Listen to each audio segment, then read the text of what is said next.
जय श्री कृष्णा।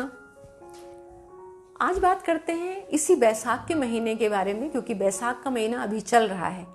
ये महीना अभी 17 अप्रैल से शुरू हुआ है और 16 मई तक चलेगा। तो आप लोगों ने देखा होगा बैसाख के महीने में ज़्यादातर मंदिरों में जो शिवलिंग होता है उसके ऊपर आपने देखा होगा कलश स्थापित किया जाता है, जिसमें लगातार जल की धारा बहती रहती है। इसका क्या मतलब है और इसका मतलब क्या है? उस कलश को जो उसके ऊपर रखा जाता है उसको क्या कहते हैं, उसका अर्थ क्या है? तो जो कलश स्थापना की जाती है, जलधारा बहती है जिसमें से, उसका अर्थ है जल को लगातार कलश के द्वारा गिराना, जिसको गलंतिका कहते हैं। गलंतिका शब्द का अर्थ है गल अंतिका, यानी कि जल की धारा गिराने वाला करवा या मिट्टी का बर्तन।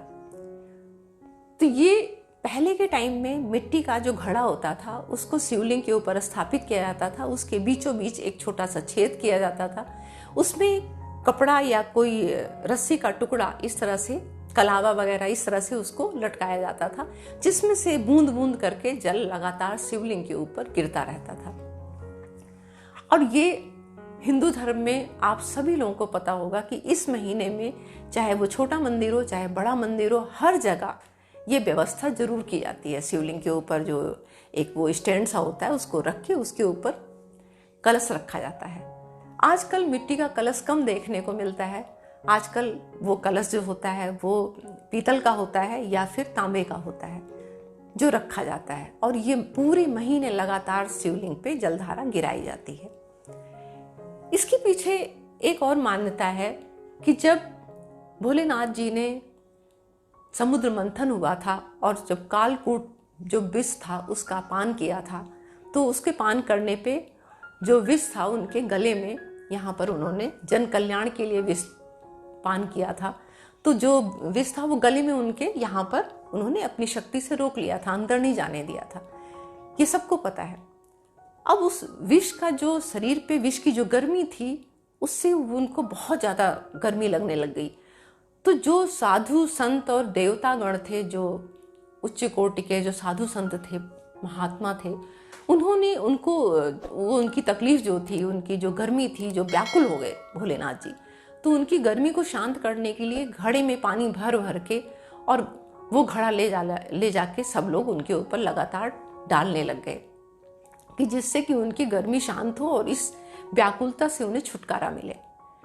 तो ये जब उन्होंने शुरू किया था, देवताओं ने ये किया और ऋषि मुनियों ने किया, वही परंपरा आज भी जो भोलेनाथ का जो शिवलिंग है लगातार उसकी शीतलता बनी रहे, उसमें उसकी गर्मी को शांत करने के लिए ये कलश को रखा जाता है, जिससे कि लगातार जलधारा उनके ऊपर गिरती रहती है। और वो कलश कभी खाली नहीं रखा जाता है, काफ़ी बड़ा कलश रखा जाता है जिसमें लगातार भक्तगण उस पर जल डालते रहते हैं और थोड़ा थोड़ा जल गिरता रहता है।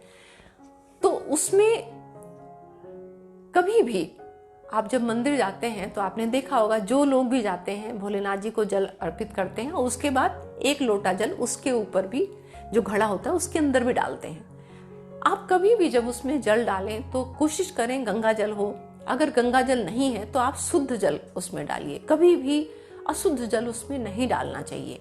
जैसे किसी देवी देवता को आपने वो जल चढ़ाया है, बचा हुआ जल उसमें नहीं डालना है, आप अलग से जल का लोटा भरिए और उसके अंदर समर्पित करिए।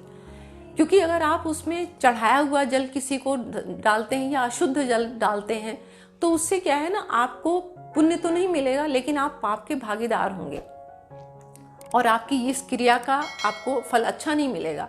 आपके घर में अशांति होने लगेगी, आपका मन अशांत हो जाएगा, आपके विघ्न परेशानियां बढ़नी शुरू हो जाती हैं, क्योंकि आपने एक गलत काम किया। तो जब भी पूजा पाठ की जाती है तो उसमें छोटी छोटी बातें जो हैं वो हमें विशेष ध्यान रखनी चाहिए कि जाने अनजाने हमसे ये गलतियां हो जाती हैं, ये गलती कभी ना करें। और भोलेनाथ जी को लगातार पूरे महीने, इस महीने जो बैसाख का महीना चल रहा है, आपके आसपास जो भी मंदिर है उसमें भोलेनाथ जी को जब जल चढ़ाया जाता है उसका बहुत पुण्य मिलता है। क्योंकि भोलेनाथ जी को जितनी शांति मिलती है, जितनी शीतलता मिलती है, उतना ही आपके जीवन में भी शीतलता आती है, सुख शांति आती है और समृद्धि आती है। तो ये परंपरा बनाई गई और ये आज भी आप लोगों के मन में अक्सर विचार आता होगा कि भाई ये इसी महीने क्यों रखा जाता है। वैसे तो हर महीने हम लोग बराबर मंदिर में आते हैं, उनके ऊपर जल अर्पित करते हैं, लेकिन इस महीने लगातार जलधारा क्यों बरसाई जाती है, जल की व्यवस्था क्यों की जाती है इस तरह से, तो इसका कारण यही है। तो मैंने सोचा आज आप लोगों को इस बारे में बताते हैं, और ये जानकारी आपको कैसी लगी आप मुझे ज़रूर बताइए। और आपको अगर मेरी वीडियो अच्छी लगती है तो प्लीज़ इसे लाइक करें, शेयर करें और कमेंट भी ज़रूर करें कि आपको मेरी वीडियो कैसी लगी। अपनी वाणी को यहीं विराम देती हूँ, मिलती हूँ एक नई वीडियो में नई जानकारी के साथ। तब तक के लिए नमस्कार।